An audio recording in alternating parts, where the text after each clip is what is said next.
बा आमा बोक्सी छ आमाका कानमा गएर भन्ने आमा बा चाया भइसके दुवैले पत्याउँदैनन् फेरि भन्ने बा पत्याउनुहुन्न के गर्ने तर आमा घरे मुख सुन्न आउँछ। प्रधानमन्त्री ओली अथवा सल्लाहकार रिमालले पद नसुहाउँदो टिप्पणी गरिरहँदा यसै गरी भाषिक मर्यादा धेरैले उल्लङ्घन गरेको नजिर छ। नेकपाका नेताद्वय योगेश भट्टराई र विष्णु रिमालका बीचमा कयौं पटक सामाजिक सञ्जालमा यस्तै आरोप प्रत्यारोप चलेको छ। संसदमा सत्तापक्ष र प्रतिपक्षका सांसदहरूले संसदीय मर्यादा समेत ख्याल नगरी कर प्रसाद, झुट प्रसाददेखि शेरबहादुर जस्ता शब्दले कटाक्ष गरेका छन्। यो राजनीतिक मर्यादा उल्लङ्घनको उत्कृष्ट उदाहरण हो। प्रधानमन्त्रीले बोलुन् कि प्रधानमन्त्रीका सल्लाहकारले बोलुन्, कुरो के हो भने अर्काबाट सञ्चालित छौ है तिमीहरू भनेर आफ्ना विरोधीलाई उहाँहरू भन्दै हुनुहुन्छ नि, त्यसको अर्थ के हो भने म पनि कहीँबाट सञ्चालित छु, पुष्टि हुन्छ। किनभने पुष्टि भइसक्यो उहाँहरूलाई पुर्याएको कसले कसरी भनेपछि म त्यसबाट सञ्चालित भएर यहाँ आइपुगेँ। अब तिमी अर्काबाट वा त्यसैबाट सञ्चालित भएर फेरि मलाई विस्थापित गरेर त्यहाँ आउने प्रयास गर्दैछौ भन्न खोजेको त्यो। विशेष गरी नेकपा एकताको प्रसङ्ग, नेकपाका नेताहरूको भूमिका र टिप्पणी, सीके राउतसँगको सम्झौता, गुठी विधेयक, बृहत शान्ति प्रक्रिया, डाक्टर गोविन्द केसीको अनसन, निर्मला पन्तको बलात्कार पछिको हत्या, रारामा भएको मन्त्री परिषद बैठक, चिनीको मूल्य निर्धारण, वाइड बडी खरिद काण्ड र एसिया पेसिफिक समिटका बेला भएका आलोचनाको प्रतिरक्षा गर्दै सामाजिक सञ्जालमा पचाउनै नसकिने निकृष्ट शब्द बाण प्रयोग गरेका छन्। यसले संसद र सरकारको कद घटाइरहेको छ। सगरमाथा टेलिभिजनका लागि सुरेन्द्र राउत र सङ्गम कोइरालाका साथ अञ्जना लामिछाने, काठमाडौँ।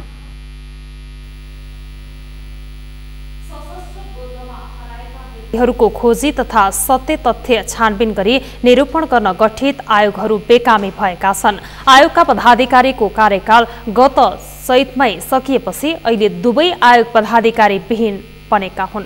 राजनीतिक दलहरूले द्वन्द्वकालीन घटनालाई जतिसक्दो छिटो निरूपण गर्न न्याय दिने पटक पटक प्रतिबद्धता जनाए पनि व्यवहार त्यस्तो नहुँदा खाटा बसिसक्नुपर्ने द्वन्द्वकालीन घाउ अझै निको हुन सकेको छैन। सक्षम रेग्मीको रिपोर्ट।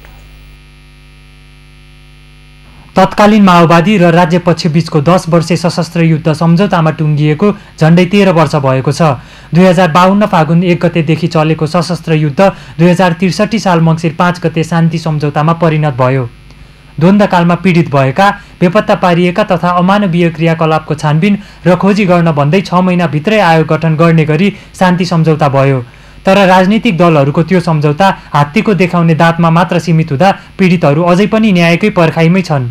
6 महिनामा बनाइने भनिएका आयोग बल्ल तल्ल 9 वर्षपछि 2071 साल माघ 27 गते गठन गरिए। तर ती पनि कामकाजी हुन सकेका छैनन्। सुरुमा कानुन र नीति नियम नदिएर अप्ठ्यारोमा पारिएका आयोगलाई स्रोत साधन युक्त नबनाइदिँदा प्रभावकारी काम गर्न सकेनन्। आयोगका म्याद 2 पटक थपेर बल्ल तल्ल कामले गति लिँदै गर्दा आयोगका पदाधिकारीको म्याद सकिने गरी ऐन संशोधन गरियो। अहिले त्यही संशोधित ऐनका कारण आयोगका पदाधिकारी 3 महिनादेखि रिक्त छन्। यसकारण आयोगका काम अझ कल्टो अवस्थामा पुगेर थन्किएका छन्। अब यो विषय चाहिँ अब यो नेपाल सरकारले नै पदाधिकारी नियुक्ति गर्ने भन्ने छ। त्यसको लागि चाहिँ कानुनले प्रक्रिया पनि निर्दिष्ट गरेको छ। समिति गठन भइसकेर अहिले कारबाही चाहिँ सुरु भइसकेको छ भन्ने हामीले सुनेको हो। अहिलेसम्म बेपत्ता पारिएका व्यक्तिको छानबिन आयोगमा 3197 थान उजुरी दर्ता भएका छन्। उजुरीको आधारमा 3212 जना बेपत्ता भएका छन्। त्यसमध्ये 24 जना व्यक्तिहरू भेटिएका छन्। 2518 जनाको विस्तृत छानबिन प्रक्रिया भने अघि बढ्न सकेको छैन।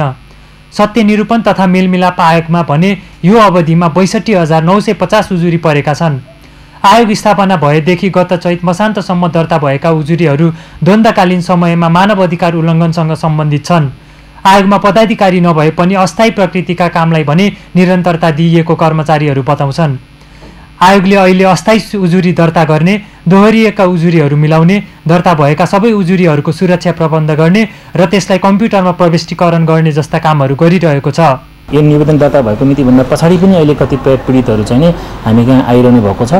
उहाँ पीडितहरूलाई चाहिँ अनुसूची फारम उपलब्ध गराएर त्यसबाट आएका निवेदनहरू चाहिँ उहाँहरूबाट आएका निवेदनहरू चाहिँ हामीले एउटा अस्थायी दर्ता किताब खडा गरेर चाहिँ दर्ता गरेर राख्ने काम गर्दै आएका छौँ। द्वन्द्व पीडितका विषयलाई सरकारले प्राथमिकतामा नराख्दा द्वन्द्वकालीन घाउ अझै निको हुन नसकेको पीडितहरू बताउँछन्। तर जानकारहरू भने द्वन्द्वकालीन मुद्दामा चलखेल गरिरहेका पश्चिमा शक्ति र त्यही द्वन्द्वलाई भर्याङ बनाएर सत्तामा पुग्नेहरू बीचको लेनदेन नमिलेसम्म यी मुद्दा तत्कालै मिल्ने अवस्था नभएको बताउँछन्। यावत घटनाक्रमले समतामूलक र न्यायिक समाज निर्माणको गतिलाई अवरुद्ध पारिरहेको छ, जुन कानुनी राज्यको उपहास हो। सगरमाथा टेलिभिजनका लागि क्यामेरामा आर्यन खड्काको साथमा सक्षम रेग्मी, काठमाडौँ। समाचारमा अब एकैछिन विश्रामपछि भारतबाट बिना परीक्षण भेट्ने तरकारीमा 90% विषादी भेटिएको विज्ञहरूको दावी। आम नेपालीको भान्सामा सजिलै विषको प्रवेश। उत्तर पूर्वी सुर्खेतको चिङ्गालमा विस्फोटक बनाउने सामग्री भेटियो। माओवादी द्वन्द्वकालमा छाडिएको हुन सक्ने प्रहरीको अनुमान।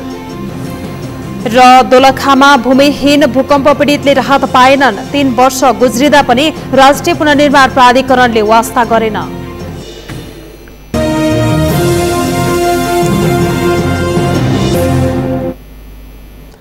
विश्रामपछि सगरमाथा प्राइम समाचारमा स्वागत छ। अब बाँकी समाचार। हरियो तरकारी दैनिक उपभोग्य वस्तु हो। बिहान बेलुका भान्सामा तरकारी नभई खानाको परिकार नै अपुरो हुन्छ। शहरी क्षेत्रमा आफै उत्पादन गर्ने भन्दा बढी किनेर तरकारीको गर्जो टार्ने चलन बढ्दै गएको छ। तर त्यसरी किनेर खाने तरकारी कति स्वस्थकर छ त? कहिले सोच्नु भएको छ? अहिले विषादी परीक्षण नगरी भारतबाट ल्याइएको तरकारी तथा फलफूल सम्बन्धी बहसले भने आम उपभोक्ताको ध्यान तानेको छ। शान्तालम सालको रिपोर्ट। भारतमा उत्पादन भई नेपाली बजारमा खुलेआम भित्रिरहेको विषाक्त हरियो तरकारी तथा फलफूलका कारण अहिले आम उपभोक्तामा तरकारीको गुणस्तरप्रति भरोसा टुट्न थालेको छ। यसअघि भारतबाट विषादीयुक्त आँप तथा लिची नेपाली बजारमा भित्रिएको समाचारले काठमाडौँको फलफूल बजार प्रभावित बनाएकोमा अहिले तरकारीको कारोबार हत्तै ओह्रालो लागेको छ। कालीमाटी फलफूल तथा तरकारी बजारबाट बिक्री भइरहेको तरकारीमा हानिकारक विषको मात्रा बढी छ भन्ने समाचार निरन्तर सम्प्रेषण भएपछि उपभोक्ताहरू आफ्ना लागि आफैले उत्पादन गर्नुपर्छ भन्ने सम्भावनाबारे बहस गर्न थालेका छन्। विशेष गरी प्याज, आलु र केही हरिया तरकारी छिमेकी मुलुक भारतबाट अत्याधिक आयात भइरहेको छ। त्यसमा पनि हरियो साग, गाजर, काउली, गोलभेडा, बोडी, परवल, करेला, खुर्सानी, घिरौलामा विषको मात्रा बढी भेटाइएको छ। हाम्रो यो टेक्नोलोजीमा चाहिँ यो ताइवानको टेक्नोलोजी हो। यसलाई चाहिँ तारीले डेभलप गरेको ताइवान एग्रिकल्चर रिसर्च इन्स्टिच्युट। यसमा चाहिँ हामीले दुईटाको रूपमा मात्रै हेरिरहेका छौँ, एउटा चाहिँ कार्बामेट, एउटा चाहिँ अर्गानोफस्फेट। नेपालको सन्दर्भमा धेरैजसो प्रयोग हुने विषादीयको समूह पनि यो नै हो। बढ्दो शहरी परिवेश तथा आफै उत्पादन गर्ने जाँगर सेलाउँदै जाँदा काठमाडौँ उपत्यका पुरै आयातित तरकारीमा निर्भर छ। भारतबाट आयातित तरकारीसँगै काभ्रे, काठमाडौँ, धादिङ, चितवन, बारा, पर्सा र सर्लाहीका तरकारीमा पनि विषादीको मात्रा मापदण्डभन्दा बढी भेटिने गरेको छ। बाली संरक्षण निर्देशनालयका अनुसार उच्च पहाडी जिल्लामा उत्पादन हुने तरकारी तथा फलफूलमा विषादीको मात्रा ज्यादै थोरै हुन्छ। तर स्थानीय उत्पादनको बजार निकै सीमित छ। तराईका जिल्लाहरूमा विषादीको प्रयोग बढी भइरहेको छ र ती उत्पादन ठुलो बजारमा निर्बाध बिक्री भइरहेका छन्। विपन्न मुलुक, त्यसमा पनि अब यो रोगहरूको प्रकोप बढ्दो छ। आम उपभोक्तालाई चाहिँ भोलि पर्दै जाने यो जुन किसिमको छ नि रोगको प्रकोप बढ्नेहरूलाई चाहिँ कम गर्न सकिन्थ्यो। त्यस कारण विषादी न्यूनीकरण गर्नको लागि चाहिँ गभर्मेन्टले यसलाई रोकेर होइन अब सुचारू गर्नको लागि चाहिँ एउटा सक्रिय कदम चाल्नुपर्छ भन्ने चाहिँ हामी उपभोक्तालाई चाहिँ त्यस्तो लाग्छ। दुविधापूर्ण अवस्था भयो। अब नखाउँ पनि खानेकुरा छैन, आफ्नो खेतीबारी बाँझै छन्। अब खानको लागि विषादीयुक्त तरकारी खुला रूपमा आइरहेको छ। यसको लागि सरकारले सबभन्दा पहिले आफ्नो संयन्त्र तयार गरेर त्यसपछि रोक्ने प्रयास गरेको भए यो पब्लिकमा पोजिटिभ मेसेज जान्थ्यो। अहिले चाहिँ अलिकति नेगेटिभ मेसेज गएको जस्तो लागिरहेको छ। सामान्यतः बालीको उचित वृद्धि र त्यसमा उत्पादन बढाउन विषादी प्रयोग गरिन्छ। अझ बेमौसमी तरकारी बालीमा यसको मात्रा बढी हुन्छ। नेपालमा कृषि बालीमा प्रयोग गर्नका लागि 147 प्रकारका विषादी भित्रिने गरेका छन्। ती मध्ये 15 प्रकारका विषादी नेपालमा प्रतिबन्धित सूचीमा छन्। तर तिनै प्रतिबन्धित विषादीयुक्त उत्पादन बेच्न राज्यले निश्चित व्यापारीको कार्टेलिङमा निर्बाध अनुमति दिइरहेको छ। नेपाली बजारमा आयात हुने करिब 90% तरकारी तथा फलफुलहरूमा विषादीको मिसावट भएर चाहिँ आयात भएको देखिन्छ। सङ्घ सरकार र नेपाल सरकार र प्रदेश सरकार चाहिँ यसतर्फ जिम्मेवार हुनुको लागि हामी अनुरोध गर्छौँ र यसका विरुद्धमा आजसम्म एउटा देशभरिबाट आएको चर्को एउटा आलोचनाका बावजुद नेपाल सरकारले यस निर्णयलाई फिर्ता नगरेको खण्डमा भोलि हामी सम्मानित सर्वोच्च अदालतमा चाहिँ यसका विरुद्धमा रिट जाहेर गर्ने हाम्रो तयारी भइरहेको बेहोरा म जानकारी गराउँछु। विज्ञहरूका अनुसार सीमा नाकाबाट राजनीतिक दबावमा छुटेका हानिकारक विषादीयुक्त भारतीय तरकारीमा विषको मात्रा 90% सम्म भेटिएको छ। यो अवस्थामा आफ्नो स्वास्थ्यका लागि आफै सचेत बन्नुको विकल्प छैन। सगरमाथा टेलिभिजनका लागि क्यामेरामा सङ्गम कोइरालाका साथ शान्ता लम्साल, काठमाडौँ। उत्तर पूर्वी सुर्खेतको चिङगाडमा विप्लवका कार्यकर्ताहरूलाई निगरानी राख्न गस्तीमा गएको प्रहरी टोलीले विस्फोटक पदार्थ बनाउने सामग्री फेला पारेको छ। प्रहरीले चिङगाड गाउँपालिका 4 बडाकाडामा बम बनाउने प्रयोग गरिने सकेट 78 थान, गन्धक 2 केजी, सेफ्टी फ्युज 8 थान, डेड कट 1 मिटर र टेप 60 थान बरामद गरेको हो। ग्रामीण इलाकामा विप्लवका कार्यकर्ता खोज्न गएको प्रहरी चौकी मटेलाका प्रहरी सहायक निरीक्षक नरबहादुर थापाको टोलीले ढुङ्गामुनि लुकाएको अवस्थामा विस्फोटक पदार्थ बरामद गरेको हो। बरामद विस्फोटक पदार्थ सशस्त्र द्वन्द्वकालमा छोडिएको हुन सक्ने जिल्ला प्रहरी कार्यालय सुर्खेतका प्रवक्ता डीएसपी प्रदीप बहादुर छेत्रीले जानकारी दिनुभयो। उहाँले विस्फोटक पदार्थ फेला परेपछि इलाका प्रहरी कार्यालय अवलचिङसँगै जिल्ला प्रहरी कार्यालयबाट गएको सुरक्षाकर्मीको टोलीले आज वीरेन्द्रनगर ल्याएको बताउनुभयो। बरामद विस्फोटक पदार्थलाई सेनाको डिस्पोजल टोलीबाट नष्ट गरिने प्रवक्ता छेत्रीले जानकारी दिनुभयो। 12 वर्षीय माओवादी सशस्त्र द्वन्द्वमा जथाभावी छाडिएका विस्फोटक पदार्थको अवशेषहरू अहिले पनि भेटिने क्रम रोकिएको छैन। यत्रतत्र छाडिएका त्यस्ता घातक विस्फोटक पदार्थबाट कहिलेकाहीँ निर्दोष सर्वसाधारणले ठूलो मूल्य समेत चुकाउँदै आएका छन्। बर्दियाको गेरुवा गाउँपालिका वडा नम्बर 6 को वडा कार्यालयमा आगजनी भएको छ। सोमबार मध्यरातमा अज्ञात समूहद्वारा वडा कार्यालयमा आगजनी भएको प्रहरीले जनाएको छ। आगलागीबाट वडा कार्यालयका महत्त्वपूर्ण कागजात, फर्निचर, कम्प्युटर लगायतका सामानहरू जलेर नष्ट भएको वडाध्यक्ष टेक बहादुर चौधरीले बताउनुभयो। साबिकको मनाउ गाविसको प्रसेनीपुर बजारमा रहेको कार्यालय वरपर विप्लव नेतृत्वको Nepal communist party very Karnali bureau लेखिएको पर्चा फेला परेको प्रहरीले जनाएको छ। आगो निभाउन जाने क्रममा कार्यालयको छत खसेर इलाका प्रहरी कार्यालय पाताभारका प्रहरी निरीक्षक एम बहादुर मल्ल घाइते हुनुभएको छ। उहाँको टाउको, हात र खुट्टामा चोट लागेको छ। घाइते मल्ललाई उपचारका लागि नेपालगञ्ज मेडिकल कलेज लगिएको प्रहरी नायब उपरीक्षक मदनजित महराले जानकारी दिनुभयो।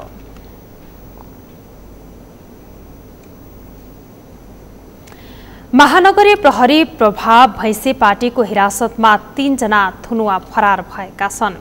सोमबार मध्यरातमा भैँसे पार्टीको प्रहरी कारागारको थुनुवा कक्षमा रहेका 3 जना थुनुवा कक्षको रेलिङ काटेर भागेका हुन्। ठाउँ अभावका कारण जाउलाखेल प्रहरीमा राखिनुपर्नेमा थुनुवा भैँसे पार्टी प्रभाव राखिएको थियो। फरार हुनेमा लागु औषध कारोबार मुद्दाका रवि कुमार तिमल सिन्हा तथा डाँकाचोरी मुद्दाका शमशेर माझी रहेको र रुद्रलाल श्रेष्ठ रहेका छन्। उपत्यकामा ठूलो मात्रामा प्रहरी परिचालन गरी फरार थुनुवाको खोजी भइरहेको छ। थुनुवा फरारको विषयमा प्रहरीले अनुसन्धान थालेको छ भने तत्काल दोषी देखिएका प्रहरी कर्मचारीलाई कारबाही गरिने प्रहरीले जानकारी दिएको छ। भूकम्प गएको 4 वर्ष बितिसक्दा पनि दोलखाको भीमेश्वर नगरपालिका वडा नम्बर 2 फुलपाका भूमिहीन प्रभावितले अझै जग्गा खरिद गर्न सकेका छैनन्। जग्गा विहीन अवस्थामा रहेका उनीहरूलाई राहत लिने प्रक्रिया बारे समेत अवगत छैन। दोलखाबाट कैलाश लामाको रिपोर्ट। वर्षौंदेखि साहुको जग्गामा बसोबास गर्दै आएका दोलखाको फुल्पा स्थित साङ्कुचा, लाखपोखर र खेलापका भूकम्प प्रभावितले अझै राहत पाउन सकेका छैनन्। पुनर्निर्माणको काम गर्ने कार्य देश पाएको राष्ट्रिय पुनर्निर्माण प्राधिकरणको समयावधि सकिन 18 महिना मात्रै बाँकी रहँदा पनि यहाँका पीडितले राहत पाउन सकेका छैनन्। आवास निर्माणका लागि जग्गा धनी पूर्जा नभएकाले पीडितहरू मर्कामा परेका छन्। खोइ दिएको छैन, लाल पूर्जा नभएर नपाएको। अहिलेसम्म घरहरू हाम्रो बनेको छैन। कटेरामा बस्नलाई एकदम दुःख गाह्रो गरिकन बसिरहेको छौँ। कसैले बनाइदिएको छैन घर। बुढाले आँखा देख्नुहुन्न, म वृद्ध भइहालेँ। भीमेश्वर नगरपालिका वडा नम्बर 2 को फुल्पामा मात्रै 64 घर परिवार भूमिहीन छन्। राहत पाउने आशामा 3 वर्ष गुजार्दा पनि प्राधिकरणले वास्ता नगरेपछि उनीहरूले गत माघमा वडा कार्यालयदेखि पुनर्निर्माण प्राधिकरणसम्म निवेदन दिए, तर पनि राहत पाउन सकेका छैनन्। पुनर्निर्माण प्राधिकरणले भने 64 घर परिवार मध्ये 47 जनाको फिल्ड बुक नाम भएपछि 17 जनालाई भूमिहीनको सूचीमा राख्यो, तर उनीहरूले समेत राहत पाउन सकेका छैनन्। सरकारी स्तरबाट सहयोग नपाएपछि उनीहरू यति बेला साहु महाजनबाट ऋण लिएर तथा छिमेकीको मन्जुरीनामा लिएर छाप्रो बनाउन थालेका छन्। तर जग्गाको मन्जुरीनामा लिएर घर बनाउनेलाई पुनर्निर्माण प्राधिकरणले अनुदान रकम नदिने जनाउ दिएपछि उनीहरू अझ अप्ठ्यारोमा परेका छन्। भूकम्पको घर चाहिँ बनियो, तर अर्काको बारीमा बनाएको छौँ, आफ्नो बारी चाहिँ छैन। अर्को बारी अब कसरी दियो, अब उसले त घर बनाउनै दिन्न भनेको थियो, हाम्रो जबरजस्तीले बनाएर बसिरहेछ। माथि उसबाट चाहिँ अहिले चाहिँ फेलु गरेर 2 लाख चाहिँ आयो। सरकारले भूमिहीन भूकम्प पीडितलाई आवासको व्यवस्था गर्ने भन्दै छुट्टै 2 लाख रुपैयाँसम्म दिने नीति लिएको थियो, तर त्यसका लागि राष्ट्रिय पुनर्निर्माण प्राधिकरणले जिल्ला आयोजना कार्यान्वयन इकाइको सिफारिस अनिवार्य गरिएको छ।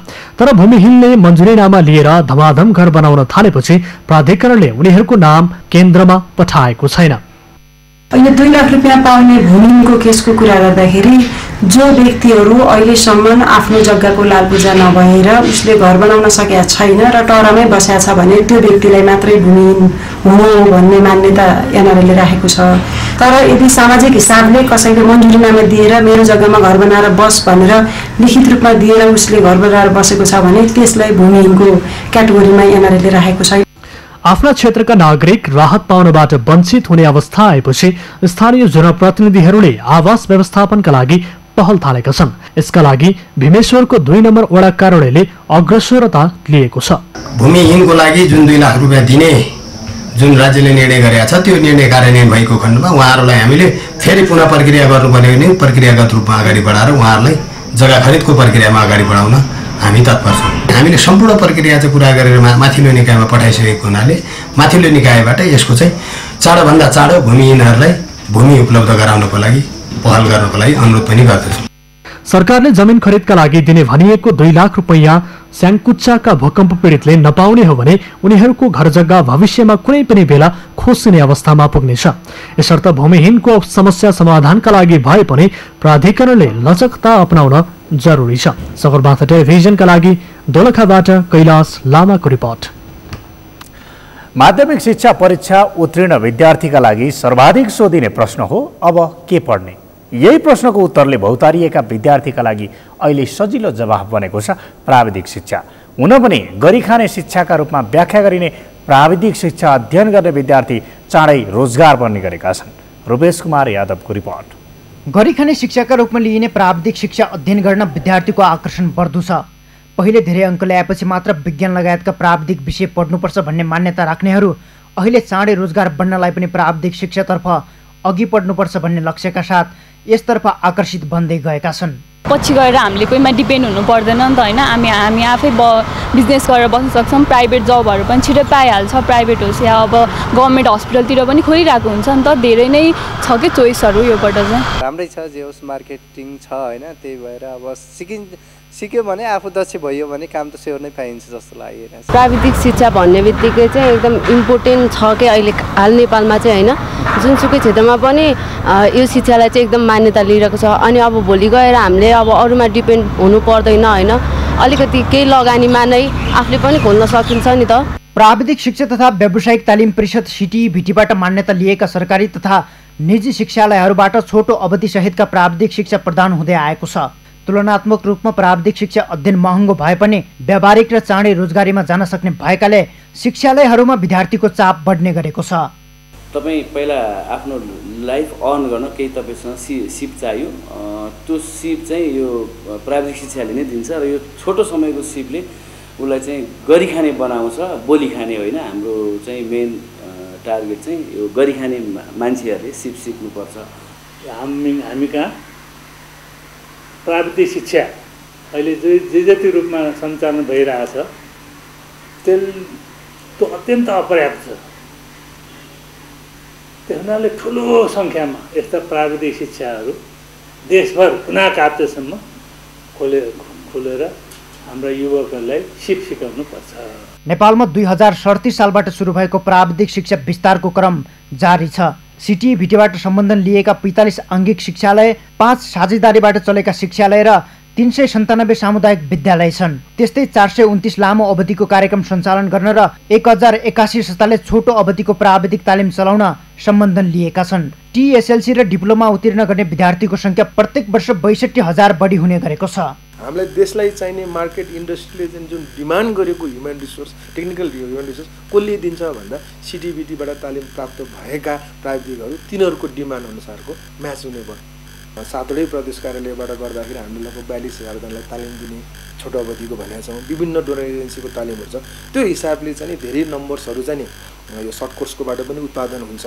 तर फर्मली यो हाम्रो जुन TSLC र चाहिँ डिप्लोमा गर्दाखेरि 62,015जना हाम्रो उत्पादन हुन्छ। सरकारले आगामी 5 वर्षभित्र बाध्यकारी रूपमा वैदेशिक रोजगारीमा जानुपर्ने अवस्थाको अन्त्य गर्ने घोषणा गरेको छ। यो महत्त्वाकांक्षी योजनालाई कार्यान्वयन गर्ने हो भने प्राविधिक शिक्षालाई आम नागरिक मैत्री बनाउन आवश्यक छ। प्रत्येक विद्यार्थी प्राविधिक शिक्षाको पहुँचमा पुगे आफ्नै देशका नागरिकबाट समृद्ध नेपाल निर्माण सम्भव छ। सगरमाथा टेलिभिजनका लागि क्यामेरामा अमित मचामसी र RN खड्काका साथमा रूपेश कुमार यादव, काठमाडौँ। यसै सन्दर्भमा सगरमाथा जनबोलीमा आज हामीले सर्वसाधारणलाई सोधेका थियौँ, विद्यार्थीको आकर्षण अनुसार प्राविधिक शिक्षा प्रवर्धन गर्न सरकारको नीति कस्तो हुनुपर्ला। हेरौँ उनीहरूको प्रतिक्रिया उनीहरूकै शैलीमा।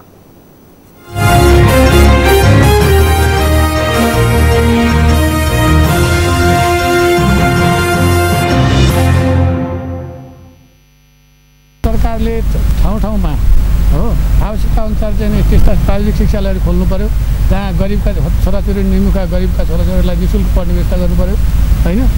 जुन सिप सिकेर हाम्रो देशको लागि चाहिँ नि त्यसबाट चाहिँ प्रोडक्ट उत्पादन हुने किसिमको सिप सिकाउनु पर्यो होइन। खाडी जाने विदेश जाने प्रवृत्तिलाई रोक्नु पर्यो। सबैभन्दा पहिला त प्राविधिक शिक्षालाई प्रबन्धन गर्नको लागि यो गाउँमा यो शिक्षा पढ्ने खालको वातावरण बन्नु पर्यो, सम्बन्धन दिनु पर्यो, ठाउँ-ठाउँमा हुनु पर्यो। केन्द्रमा मात्रै र सहरमुखी मात्रै छ अहिलेसम्म प्राविधिक शिक्षा र अहिले भर्खरै यो 1-2 वर्षदेखि चाहिँ अलिअलि बाहिर जिल्लाहरूतिर पनि अलिकति सम्बन्धन दिन चाहिँ थालिएको छ र त्यसलाई पनि के भने भौतिक पूर्वाधारहरू छैन। त्यसको लागि जुन चाहिने कुराहरू सरकारले त्यो केही पनि गर्न सकेको छैन। शिक्षालय नै चाहिँ हाम्रा अलिकति खुलाउनु पर्यो होइन। अनि अब त्यो जनशक्ति उत्पादन भइसकेपछि अनि अब सरकारले पनि अलिकति त्यो प्राविधिक शिक्षालाई चाहिँ प्रोत्साहन दिएर अलिकति अब सबै अब प्रशासनिक क्षेत्रभन्दा प्राविधिक क्षेत्र नै अलिकति अगाडि बढ्यो र बढाउन सक्यो भनेदेखि देश विकासको लागि केही न केही टेवा मिल्छ। शिक्षाको वर्गीकरण चाहिने जनशक्तिको लागि चाहिने शिक्षाको वर्गीकृत हुनु पर्यो, त्यसको पहिचान हुनु पर्यो क्या के विषयका चाहिँ जनशक्ति नेपालमा आवश्यक छ। त्यो जनशक्ति निर्माणको लागि तत्त विषयका शिक्षालयहरू नेपाल सरकारबाट खोलिनु आवश्यक छ। पहिलो कुरो त सबै ठाउँमा शिक्षा सर्वसुलभ तरिकाले हुनु पर्यो, त्यसपछि मात्रै अरू चाहिँ गर्ने। तर कसरी गर्ने भन्ने कुरा होइन क्या, पहिल्यै सरकारले त्यति ध्यान दिनु पर्यो, त्यसपछि मात्रै अरू कुरा हुन्छ क्या। SLC भन्दा तल्लो लेभल अथवा प्राथमिक शिक्षामै +2 भन्दा अगाडि अथवा SLC भन्दा SE भन्दा अगाडि नै त्यो शिक्षा पाठ्यांशमा समावेश गर्यो भने केही बेटर हुन्छ कि। यस जनबोलीका प्रायोजक हो आफ्नो विश्वास हो त्रिशक्ति सिमेन्ट। सत्तारूढ नेपाल कम्युनिस्ट पार्टी नेकपाको विद्यार्थी संगठन अनि राष्ट्रव्यूले कक्षा 11 र 12मा बढाइएको चर्को शुल्क वृद्धिप्रति आपत्ति जनाउँदै तत्काल खारेज गर्न सरकारसँग माग गरेको छ। अनि राष्ट्रव्यूले आज शिक्षा विज्ञान तथा प्रविधि मन्त्री गिरिराजमणि पोखरेललाई ज्ञापन पत्र बुझाउँदै कक्षा 11 र 12मा बढाइएको चर्को शुल्क वृद्धि तत्काल खारेज गर्न माग गरेको हो। शिक्षा विज्ञान तथा प्रविधि मन्त्रालयमा अनि राष्ट्रव्यूका कार्यवाहक संयोजक रञ्जित तामाङले बुझाउनु भएको ज्ञापन पत्रमा कक्षा 12 सम्म भर्ना भएका विद्यार्थी मध्ये 20% निःशुल्क अध्ययन गर्न पाउने गरी छात्रवृत्तिको व्यवस्था सुनिश्चित गराउन पनि सरकारको गम्भीर ध्यानाकर्षण गराइएको छ। यता मन्त्री पोखरेलले पनि विद्यालय तह तथा विश्वविद्यालयमा देखिएको कमजोरीलाई सच्याउँदै अघि बढ्ने प्रतिबद्धता व्यक्त गर्नुभएको थियो। उहाँले शिक्षालयहरूमा देखिएको समस्या समाधानका लागि सरकारले आवश्यक ऐन कानुन पनि निर्माण गर्दै अघि बढ्ने योजना पनि सुनाउनु भयो। मन्त्री पोखरेलले स्थानीय तहमा देखिएको शिक्षा सम्बन्धी समस्या पनि स्थानीय तहसँगै सहकार्य गरेर समाधान गर्न लागि पर्ने प्रतिबद्धता व्यक्त गर्नुभयो। सगरमाथा समाचारमा पुनः एकैछिन विश्रामपछि अमेरिकाको वाशिंगटन डीसीमा अत्याधिक वर्षाका कारण डुबान, राष्ट्रपति कार्यालय व्हाइट हाउस पनि डुबानमा, सडक विमान र रेल सेवा ठप्प। र नेपालले 19 वर्ष मुनिको एसीसी इस्टर्न रिजन क्रिकेट प्रतियोगिताको उपाधि जित्यो, फाइनल खेलमा हङकङ 6 विकेटले। यो सँगै हामी समाचारको अन्त्यमा छौं। अन्त्यमा प्रमुख समाचार पुनः एकपटक। प्रतिपक्षी कांग्रेस र राजपाका सांसदको अवरोधपछि संसद बैठक भोलिसम्मका लागि स्थगित, सर्लाही घटनाको छानबिनका लागि संसदीय समिति गठन गर्न माग। तरकारी तथा फलफूलको विषादी परीक्षण रोक्न भारतीय दूतावासले पत्र पठाएको सञ्चार मन्त्रीबाट स्वीकार, पत्रको आदान प्रदान स्वाभाविक रहेको प्रतिक्रिया। भारतबाट बिना परीक्षण भित्रिने तरकारीमा 90% विषादी भेटिएको विज्ञहरूको दाबी, आम नेपालीको भान्सामा सजिलै विषको प्रवेश। अमेरिकाको वाशिंगटन डीसीमा अत्याधिक वर्षाका कारण डुबान, राष्ट्रपति कार्यालय व्हाइट हाउस पनि डुबानमा, सडक विमान र रेल सेवा ठप्प। र नेपालले 19 वर्ष मुनिको एसएससी इस्टर्न रिजन क्रिकेट प्रतियोगिताको उपाधि जित्यो, फाइनल खेलमा हङकङ 6 विकेटले पराजय। हौस् त सगरमाथा प्राइम समाचार अहिलेलाई सकियो। तपाईँ समाचार बुलेटिनका साथै सगरमाथा टेलिभिजनका सम्पूर्ण कार्यक्रम www.sagarmatha.tv मा प्रत्यक्ष पढ्न र हेर्न सक्नुहुनेछ। साथै युट्युबमा youtube.com/sagarmatha TV नेपालमा पनि हेर्न सक्नुहुनेछ। मोबाइलमा प्ले स्टोर तथा एप स्टोरमा गई सगरमाथा टिभी एप डाउनलोड गरेर पनि हामीलाई प्रत्यक्ष हेर्न सक्नुहुनेछ। साथै तपाईँ हामीलाई फेसबुकमा facebook.com/stv नेपालमा फलो गर्न सक्नुहुनेछ। समाचारको शिखर, नेपालको गौरव, नेपालको पहिलो न्युज च्यानल सगरमाथा टेलिभिजन हेर्दै गर्नुहोला। नमस्कार।